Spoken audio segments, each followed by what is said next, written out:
L'Écriture nous présente les Philistins plus que n'importe quel autre peuple comme les incirconcis.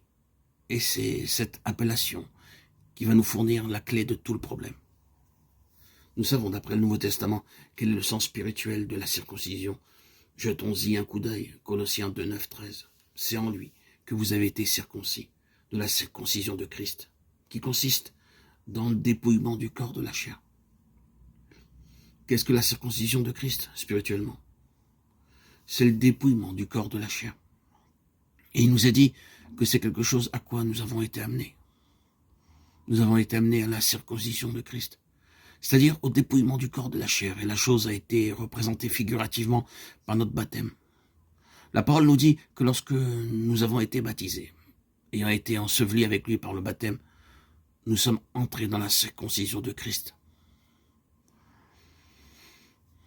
C'est-à-dire au dépouillement du corps de la chair. Et la chose a été représentée figurativement par notre baptême. La parole nous dit que lorsque nous avons été baptisés, ayant été ensevelis avec lui par le baptême, nous sommes entrés dans la circoncision de Christ. Notre baptême n'est autre qu'une déclaration en vertu de laquelle nous avons été, en ce qui concerne le corps de la chair, mis de côté, éliminés par la mort de Christ et sa mise au tombeau. Voilà ce qu'est la circoncision, interprétée spirituellement. Voilà le sens de ce symbole que nous retrouvons partout dans l'Écriture. Il n'a jamais été dans la pensée de Dieu qu'il demeura un acte purement extérieur et objectif. À l'arrière-plan de tout, il y a un principe spirituel. Et le principe spirituel qui se trouve derrière la circoncision historique, c'est précisément cela, le dépouillement du corps de la chair. Les Philistins sont appelés donc les incirconcis. Et cette incirconcision, c'est la chair non crucifiée. Le corps de la chair qui n'a pas été dépouillé. La chair, le principe charnel, l'homme naturel se montrant tel qu'il est et mettant la main sur les choses de l'esprit. Voilà les Philistins. Quand on en arrive à ce point-là, on ne tarde pas à voir surgir des anomalies qui sont de vraies monstruosités. Les Philistins ne nous sont pas plutôt présentés que nous voyons apparaître Goliath de Gath, un des fils d'une famille de géants. Qu'est-il ce géant? Sinon le représentant des Philistins. Tout son peuple se trouve pour ainsi dire résumé en sa personne. C'est comme leur champion et leur délégué qu'il sort du camp et c'est de la part de tout son peuple qu'il jette à Israël un défi personnel. Goliath est une monstruosité, une anomalie, ce qui revient à dire que dans ce sens les Philistins sont un peuple anormal.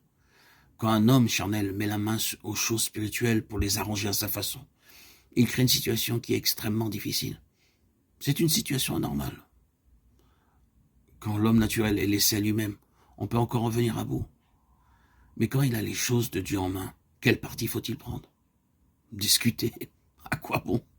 Ce que nous savons spirituellement, il le connaît par le menu, lui aussi, naturellement. On discute ainsi sans jamais se rencontrer et on n'en arrive à rien. Combien de personnes qui possèdent toute la doctrine chrétienne, tous les principes qui s'y rattachent, à qui l'on n'a plus rien à apprendre, mais qui sont aussi charnels qu'il est possible de l'être, impossible de leur faire accepter quoi que ce soit. Ils n'ont pas de leçon à recevoir de vous. Cette manière de vous accueillir, à elle seule, montre à quel point ils sont charnels. Que faut-il faire pour en avoir raison? Il n'y a rien à faire qu'à leur couper la tête. Symboliquement parlant, bien entendu. Ce dont ils ont besoin, c'est d'être humiliés, de mordre la poussière. Ils constituent dans l'œuvre de Dieu des anomalies, et ce qui peut leur arriver de mieux, c'est de mourir. Nous parlons toujours symboliquement. La mort, il n'y a pas d'autre issue. Or, pour un homme charnel en possession de toute la doctrine chrétienne, mourir, ce n'est pas très agréable. Un homme qui se sait pécheur, aveugle, mort spirituellement, peut à la rigueur envisager d'être mis de côté. Mais quand on croit tout savoir, quand on est dans l'œuvre de Dieu, et qu'on manie les choses de Dieu à journée faite sans être crucifié, la mort va se présenter comme la plus grande humiliation qui soit. Il n'y a rien de plus humiliant qu'un géant, le front dans la poussière, surtout quand on voit de quels moyens Dieu peut se servir pour nous mettre par terre. Mais il en vient à bout.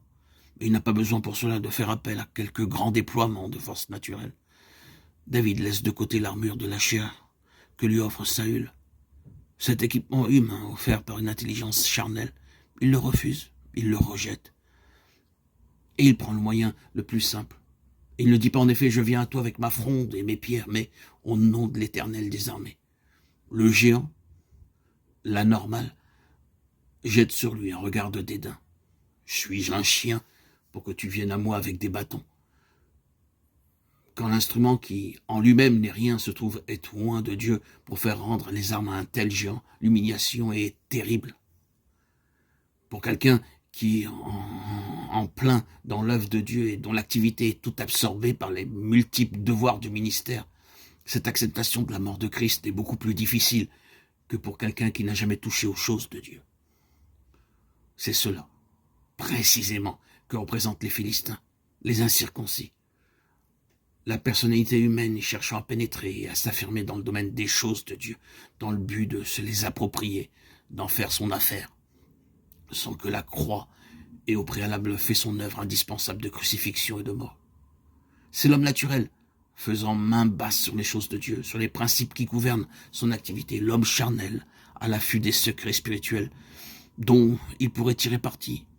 Son but, être quelqu'un, paraître, en imposer. Au point de vue pratique, cette incirconcision apparaît sur une quantité de points. Dieu les mettra en lumière pour chacun de nous, si nous nous laissons enseigner par lui.